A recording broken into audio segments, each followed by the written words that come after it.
Good morning, no? So our topic for today is errors, failures, and risks. So um bago ko to i-discuss, I would like to make a note that this is our final topic for our subject. Meaning, ito yung last discussion natin. Okay? So for this week, hindi ako magbibigay ng activity, no? Kasi it was mentioned that in your semester, parang hindi yata kayo nabigyan ng mental health break, no?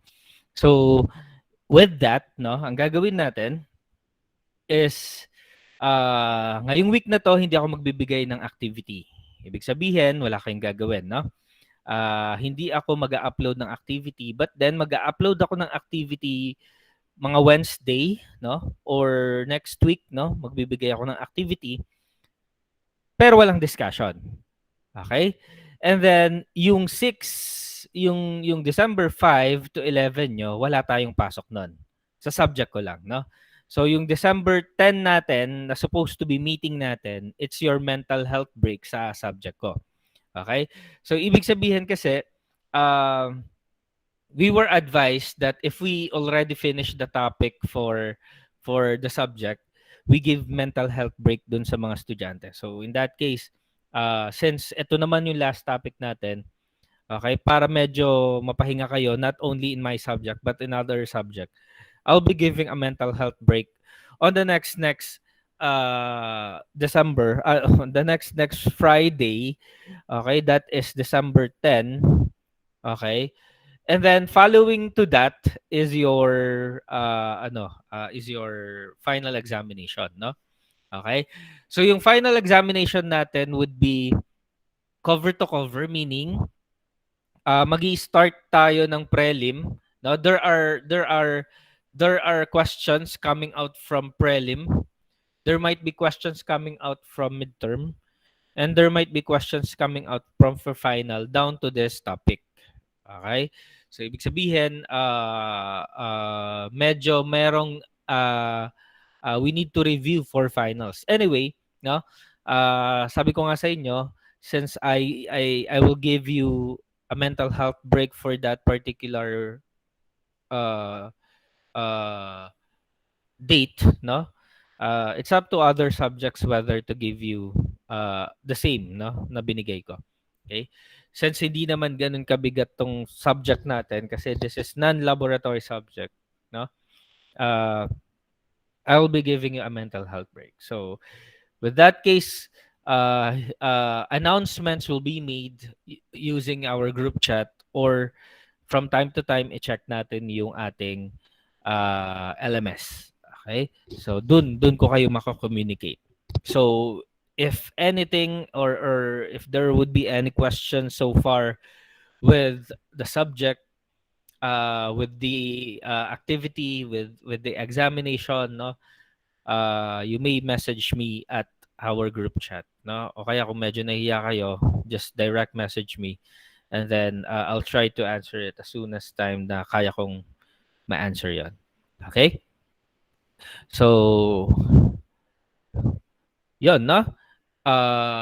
Malinaw ba 'yon? Okay, paki-type clear kung naintindihan natin yung uh, what would be our schedule for the next 3 weeks. Okay. Clear. Okay, no? So at least clear sa atin na activity next week, mental health break, then finals. Okay. So yun, no? Okay. Now let's start discussing this, no? Let's start discussing errors, failures, and risks. Ano ba tong mga to? What are this? No, what are this? Okay. So our module objective is to understand computer system errors, failures, and risks, and develop skills of critical analysis and applying ethical principles. So we are also going to analyze the local and global impact of computing information technology on individuals, probably in other organization, society, through errors, failures, and risks. So ano ba yung mga ano nila, entailment nila? Ano ba yung nakapaloob sa kanila? So yung mga yan, yung i-discuss natin today. So this is the topics that we might cover, no? Failures and errors in computer systems, no? Case study, merong case study na kasama dito sa PowerPoint natin. So, increasing reliability and safety, dependence, risks, and progress. So, ano ba tong mga to? Okay? So, ano-ano sila? So, let's start. So, we are talking about failures and errors in computer systems. So, ibig sabihin, uh, failures and errors in computer system is our main agenda or main focus. Other than failures not related to computer systems, hindi siya kasama. Okay? So, yun lang, no? So, computer systems lang when it comes to errors and failures yung topic natin for today. Kasi marami naman talagang computer systems and types of failures and errors, no? So, instead of, no, we're just going to focus on computer systems alone. So, most computer appliances are so complex. It is virtually impossible to produce programs with no errors. That's correct. No, even you studying, let's say, computer programming one, no, it might be impossible for you to produce a program that has no error at the first glance, no, at the first make, no. Always yan. Even big companies do have minor errors or even major errors once they release the product. Okay, that's why you will see sometimes uh, when you are using a particular software, there might be a probability that it always crashes and then it will have send report and then don't send report. Those might be an error that was detected in a particular software. No? So the cause of a failure is often more than one factor. So meaning, uh, computer failure is not just caused by one problem. There might be a branches of problem. There are other factors. Okay, maybe because the software, maybe because the software you've used was not the hardware that you're using wherein you install the software might be different from where they tested the software. So there are other factors. No? Computer professionals must study failures to learn how to avoid them. Okay, so there is a profession wherein uh they are securing the quality of a computer system, no. This they are the quality assurance. Okay, wherein they are trying to find errors, they are trying to find uh what would be possible errors, possible crashes of a particular computer system or a software, no? Ganun yung ginagawa nila. So if you will be employed someday as quality control assurance, that is your work. You will be burning your eyebrow and in finding errors of a particular software. You are going to uh scan it one by one, the buttons one by one, and so on. No? Ganun katindi yung ginagawa ng mga yon. Okay? So, computer professionals must study failures to understand the impact of poor work. Okay, so yan, no? There are individual problems. Okay, so example of which are billing errors, no? Kapag sinabi nating billing errors, like for example, uh, you you you've created a misbuild, no? Misbuild statement. No, halimbawa sa inyo, no? In your case, halimbawa, accidentally your statement of account of a credit card was or a bank was created wrong. So there might be an individual problem with that, no? Okay, there might be a discrepancy.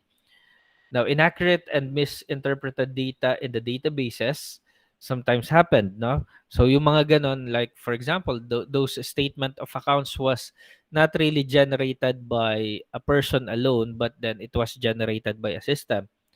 But then the error is not individually, but that the error is not as a group, but individual. There might be probability that once you generated the report, okay, that particular error was happened on one particular person.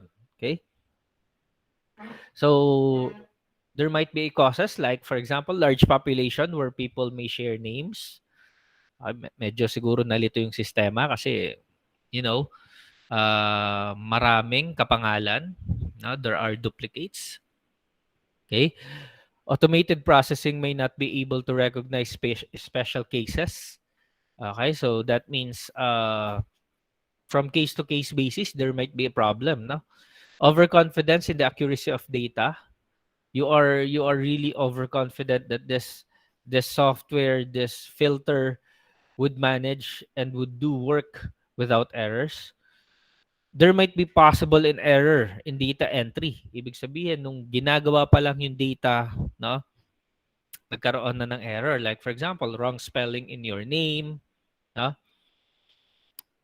Lack of accountability for errors. There's no responsible, no? So parang you are just uh, relying on the system alone. There's no checking, no? Ibig sabihin, hindi dino-double check yung kung ano yung report na nagagawa. So those are possible causes of those, no? Okay? How about system failures naman? So AT&T, no? Amtrak, Nasdaq, this examples has a system failure. So business have gone bankrupt after spending huge amounts of computer system that failed. Oo, no? So uh ano ibig sabihin nito? Like for example, AT&T, they've invested computer systems, huge amount of computer systems, but then the problem was the computer system is failing. So ibig sabihin, lugi na agad sila, no? There might be probability that that particular venture was already bankrupt, no? Malulugi na agad 'yan kasi uh, the return of investment was not made, no? Okay? So that is just one example.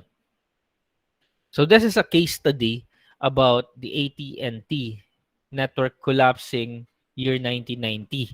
Okay, so uh, this happened because of 75 million phone calls across the US went unanswered after a single switch at one of AT&T's 114 switches center suffered a minor mechanical problem. Imagine that.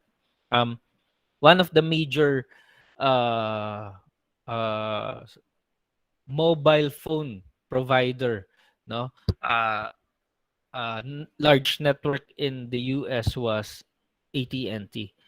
Okay, back then 1990.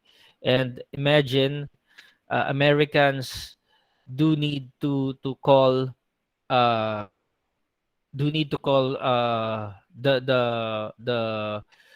the call center hub wherein it's a technical problem with the AT&T. So imagine 75 million unanswered calls, no? So 'yun. Because of that, parang dahil lang merong hindi nag-function na 114 switches, no? Nag-suffer lang 'yon. So imagine lang, 'di ba? Kahit kayo lang, halimbawa, 'di ba? Sometimes hindi lang niyo magamit yung Messenger, naiinis na kayo, nagagalit na kayo, no? Sometimes hindi niyo lang ma-access yung Facebook niyo, 'di ba? So, sinisisi nyo na agad yung Facebook. What if, no? Yung sa kanila, yung network nila was down for about 1 day. So, medyo maano na yan, no? Okay? So, this means that this case study, no? Uh, is babasahin natin. Babasahin natin to. No? Okay? So, basahin nyo yan. Okay? This is also Amtrak, no? Ito naman, ganun din. No? 2019 naman to. These are different case studies. No? Ito yung magiging activity natin for the next week. Okay? So, this case study. So, hindi pa naman kasi ako nakapagbigay ng activity regarding case study. So, this would be your final activity for next week. So, another example is the Denver airport. So, baggage system failed due to real-world problems, problems in other systems, and software errors. baggage system, yung 'di ba, yung kapag ka nilagay natin yung baggage natin in an airport, yan yung nag-i-scan. So nagkaroon din ng problem 'yon. When that time, syempre, there would be a pile of uh, arrivals, no? Tapos syempre may iipon sila just because hindi nila ma-scan yung gamit nila. Okay? So main causes, probably, no? Time allowed for development was insufficient, meaning minadali yung product. Okay? Denver made significant changes in specification after the project began. There might be another case, no? So halimbawa, it was already deployed, tapos biglang may gustong ipabago yung nagpagawa. So, yan, no? Okay, bago pa lang uh, ma-deploy, no? Or na-deploy na. So, those are the possible causes of this. Pero it was not disclosed, no? Hindi naman to na-disclose. So, how about high-level causes of computer system failure? So, lack of clear, well thought out goals and specifications. So, another is poor management and poor communication among customer, designers, programmers. Okay, pressures that encourage unrealistically low bids, budget requests, and underestimated time requirements. Itong mga to kasi, alimbawa, when we say high-level causes of computer system failures, let's say for example, uh, a government would purchase a particular system. Halimbawa na lang, voting, 'di ba? Before, we don't have an automated voting system. Wala tayong ganun. Ngayon, automated na tayo eh, no? So semi-automated, no? Um Bakit nagkakaroon ng system failure yung halimbawa yung ganon, yung ganong sistema, yung voting counting machines, the voting system alone nagkakaroon ng problema because of the following. Yan, no? Ayan. So, halimbawa, poor management and poor communication among designers and programmers, no? Ito naman, pressures that encourage low bids, no? Halimbawa, doon tayo sa pinakamababa, no? 'Di ba? Doon tayo sa pinakamababang budget. Okay, yung nagbibid ng pinakabababa. Pero hindi nila alam that those low bids might cause them computer failure someday, no? Uh, Ito, use of very new technology with unknown reliability and problems. So parang nag-adapt ka ng bagong technology pero hindi pa masyadong napag-aralan. Okay? So another problem din 'yon, no? Refusal to recognize or admit project is in trouble. So you are not admitting that the project is in trouble, you are keep on using it. So 'yun, no? Yan ang nangyari. Computer system failure, no?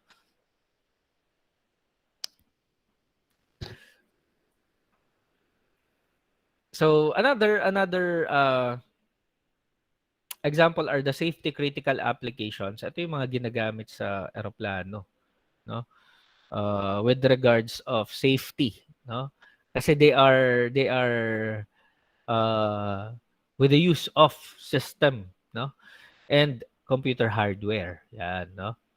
So example nung nangyari was between 1988 and 1992, four planes crashed. Biruin mo 'yon, 'di ba? Because of computer. Okay? Failure, no? So, 'yan. Kasi sila yung nagko-control ng air traffic. Okay? Yung air traffic kasi hindi yan kagaya ng traffic ng ng sa lupa, no? Ang air traffic kasi talagang at a very high speed, no? So, hindi naman parang kotse na saglit lang makakaliko, yung mga ganyan. So, they are really seeing it on the radar, no?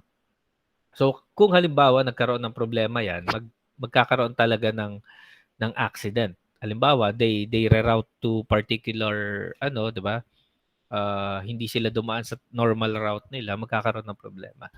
Okay? Ayan. So, this is another case study, no? Okay?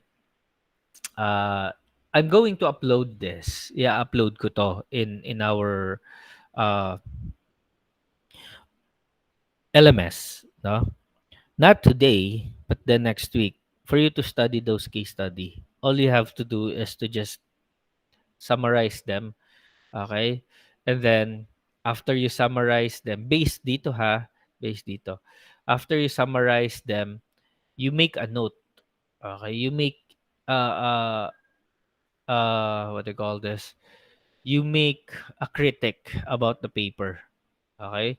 So, ano yung possible na nangyari, no? What could be the prevention? Ano yung dapat na ginawa, no? To eliminate those errors, no? On your own point of view. Okay? Ayan, binibigay ko na halos yung ano, no? Yung gagawin nyo, no? Okay? So all you have to do is to just, study them. Okay? This is another, maano kasi ito, madami tong case study na to. Okay? Ayan. So, ito yung sasagutin nyo dyan.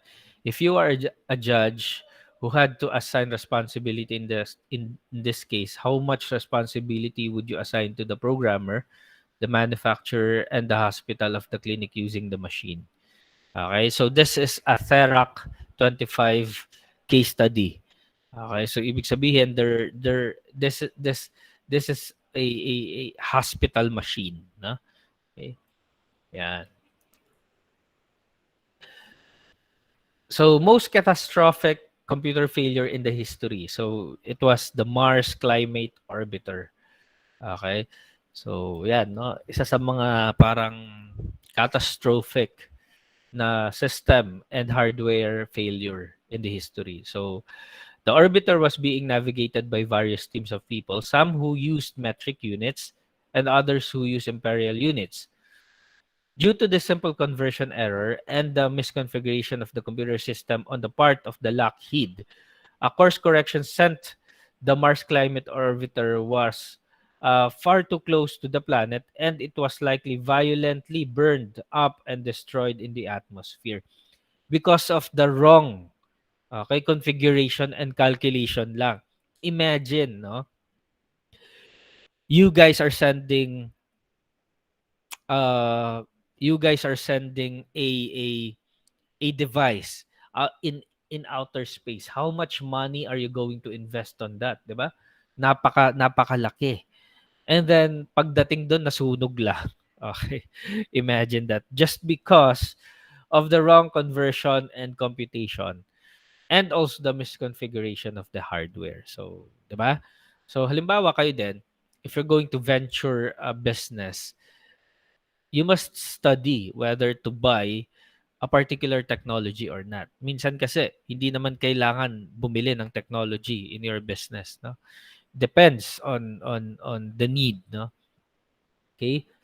So example lang 'to. Ito naman, Ariane 5. So ganun din. Okay?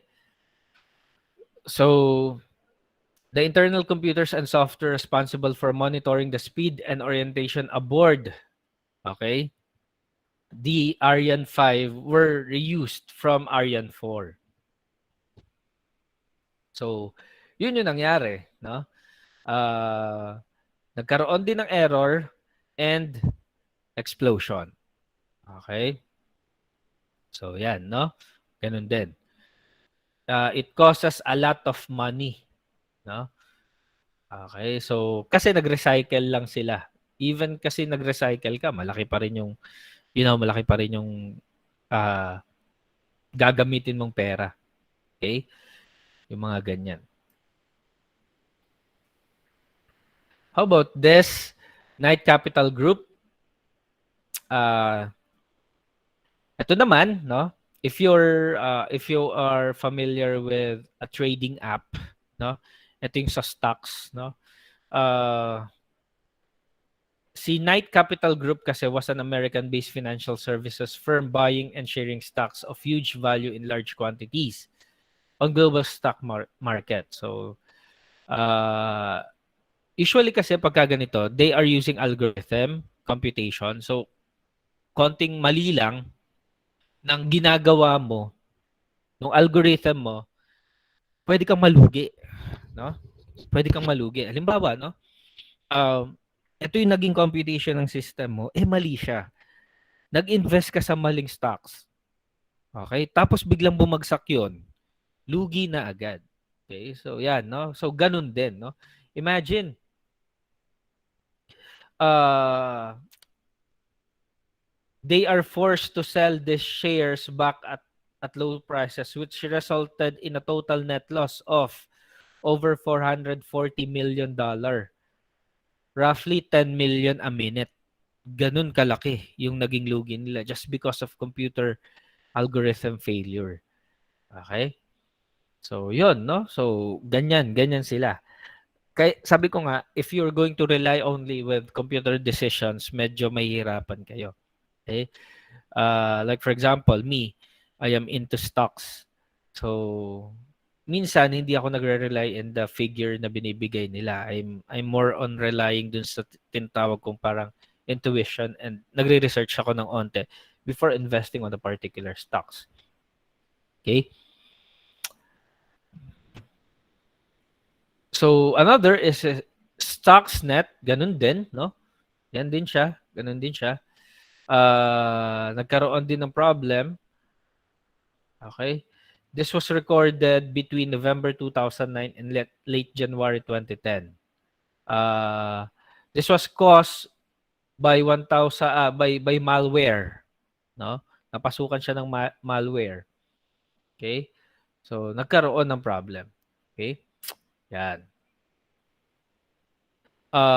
Si Stuxnet kasi is a cyber weapon, no? So kapag sinabi nating cyber weapon, these are parang firewall, no?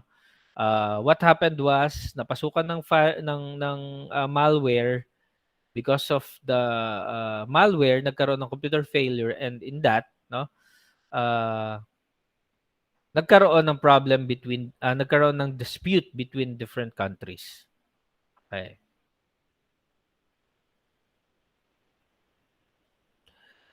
Ito naman yung WannaCry. Okay, so a worldwide cyber attack was launched that infected Windows-based computer with a ransomware. So, if I'm not mistaken, ransomware was already discussed by me way back before, no? So, alam nyo na yung ibig sabihin ng ransomware. This was before Windows XP, no? So, ito yung mga tinamaan, yung mga ganyan, no? So, Windows XP, tinamaan yung UK National Health Services, okay? Madami, no? Even North Korea, no? Tinamaan din. Yan. So, ibig sabihin, ganun siya kalakas yung ransomware na yan. Kasi, if in case na tinamaan talaga yung hardware ng isang government, di ba? Ang hirap nun, no? All the data of all your citizen was affected, no? So, yan. Ngayon nagkakaroon ng problem with the data privacy dispute, di ba? Kasi, I don't know whether the issue was because of the contact tracing form. Kasi there is messages that you will receive every now and then, giving you a salary of 30,000 to 40,000 a week, no? Tapos kokontakin nyo lang sila. Those are scams, no? I don't know how they will get your number, but then this is another computer failure in the history. That might be in the history kasi uh, if halimbawa lang, no? I'm not sure whether this would be the cause. Halimbawa, nakita na expose yung computer system ni Globe, ni Smart, tapos nakita yung mga numbers natin. So that is another computer failure. Okay? If this is from contact tracing, hindi siya computer failure kasi na-expose lang siya. Okay? Through, unless yung contact tracing was exposed using another software. So halimbawa, yung app na ginagamit natin, no? Na fini-fill up pa natin yung contact tracing, yung mga yon. So, if there were also exposed, ganun din, no? So, yon, no? This is also another. Yan. Okay. So, missile naman to. Okay. Meron ding meltdown. Ito naman, CPU. Okay. between 1995 and to 2018, no? Okay, nagkaroon ng problema yung CPU. Mga CPUs naman to. Okay?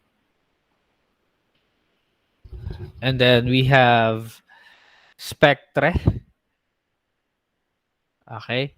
Um, these are also CPU.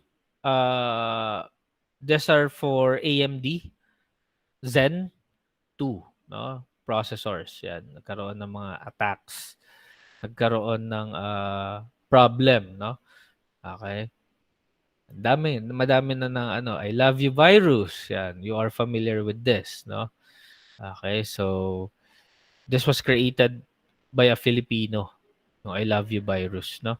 Yan, this made history. Yan. Ito naman maraming tinamaan na sa US, Europe, no? Yan. Ayan, no?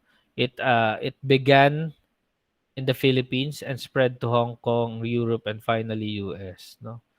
Oo. Yang gumawa niyan, hindi na nakita kung sino. Hindi nila minade public. Pero, yun, alam ko nasa US na siya. Nagtatrabaho as firewall, Yan. Uh, Boeing C737 Max. Ito naman, computer uh, failure din nung parang aircraft. Okay? So, yan, no? 'Di ba minsan sinasabi nila there might be a problem with or a mechanical error kaya nagkakaroon ng problema yung aircraft, no? Pero sometimes ang nagiging problem din diyan is yung software ng aircraft, no? Okay. Nagkakaroon ng problem, hindi na measure ng maayos yung distance, so nagkakaroon ng aksidente. Okay. Increasing reliability and safety, what goes wrong? So ito yung mga possible na nagiging problema kung bakit nagkakaroon ng ganong mga happening, no? So, nagkakaroon ng mga aksidente, mga ganon. So, designs and development problems, management and use the problems, misinterpretation might be, okay? Minsan, tinatago yung problem, no? Hiding problems and inadequate response to reported problems, no? Bawa, nireport na natin yung problem but then, hindi naman ginawa ng enough action or solution, so magkakaroon talaga ng problema. Insufficient market or legal incentives to do a better job.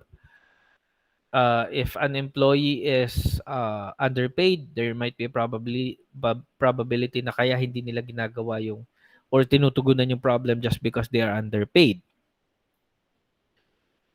Reuse of software without sufficiently understanding the code and testing. You adopt a software but then hindi mo naman tinignan kung para saan sila or hindi mo inintindi. Okay?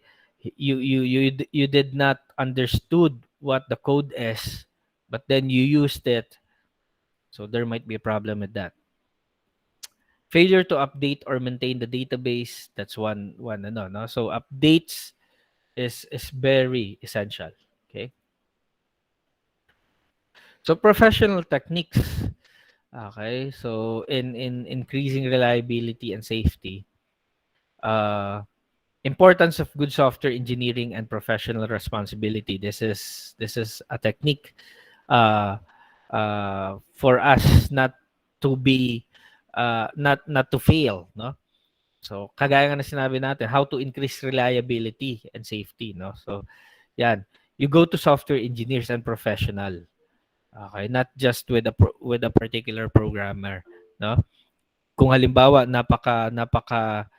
napakalaki nung system na gagawin mo, you use a company that has a good reliability, okay? And what do you call, credibility, okay? And then user interfaces and human factors. So, kailangan kinukuha mo yung feedback ng mga gumagamit. Okay? You should also experience users. Okay? Being a user. So, ginamit mo din dapat. Okay? Less the workload, no? That can lead to mistakes. So, wag masyadong marami yung trabaho ng isang tao na gumagamit ng system. Okay? So, testing is also needed. So, include real-world testing with real users. Ipagamit mo sa talagang gagamit ng software. Okay? Or ng hardware. So, there are also sanction, regulations, and markets. Okay? So, meron tayo tinatawag na provide incentive to produce good system. Okay? So, ito yung mga parang what is the areas that would make the software or the hardware more reliable. So, ito yung mga parang incentive, no? Ito yung mga pwede mong ibigay sa mga gumagawa. So, yan, warranties, no? Ah, bigyan mo ng warranty dun sa software, no? Okay, so incentive, kagaya na sinabi ko sa inyo, if you produce, halimbawa, if your company would produce this one and then binayaran na sila, they would give you additional incentives. Let's say, 5 days paid leave with allowance, mga ganon, no? So, those are incentives. So, gagalingan mo talaga. Walang error, no? Professional licensing for arguments for and against, no? Yan yung mga mahaba, no? And lastly, taking responsibility. So, if there are errors, no, you take responsibility.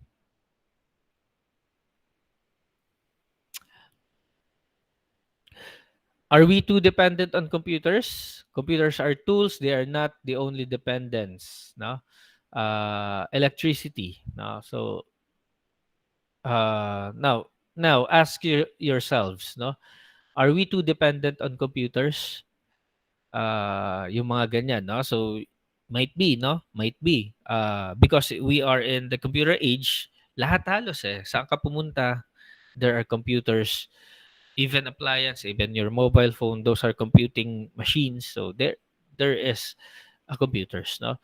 So risks and progress, many new technologies were not yet safe when they were first developed, but then along the way nagiging safe naman sila.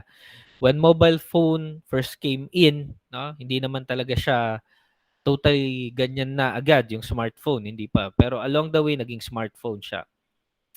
Because we develop and improve new technologies in response to no uh current age, no? Okay? So also, no, we develop technologies that would eliminate accidents and disasters, no? Kaya meron tayong mga satellites, no? Okay, meron tayong mga marami tayo mga uh, let's say mga iWatch, no, yung mga kinakabit natin sa katawan natin that would monitor our heart rate, body temperature, no? Uh, blood pressure, yung mga ganon. Okay? We should compare the risks of using computers with the risks of other methods and the benefits to be gained. Okay? Yeah. So, now, using your chat box, no? Paki-answer to. I'll be giving you 5 minutes. Using your chat box, paki-answer tong dalawang question na to. Yung ilalagay nyo na lang is number 1, tapos yung answer na. Number 2, tapos yung answer na. Okay? Isang message lang para hindi magkahiwalay. No? Okay? Number 1, number 2, yung answer dito. 5 minutes for this.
Okay, isa pa lang ang nagsasubmit ha. Si Christine pa lang yung nakita kong nag-submit. Okay, pumasok na rin yung kay Janen.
Okay, so let's continue, no?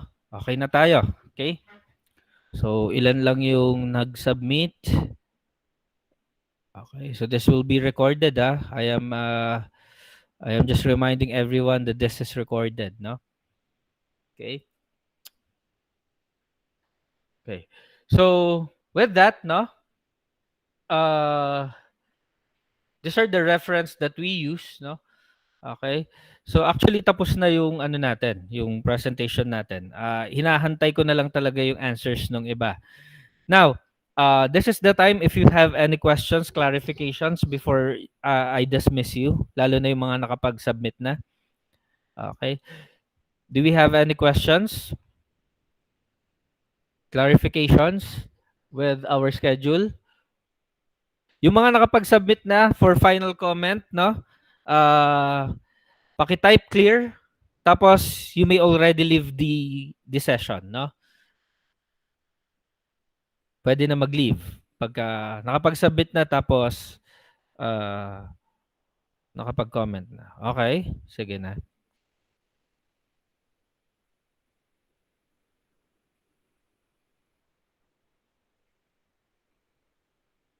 Thank you, sir. Okay. Thank you po, sir. Thank you Sure. po, sir.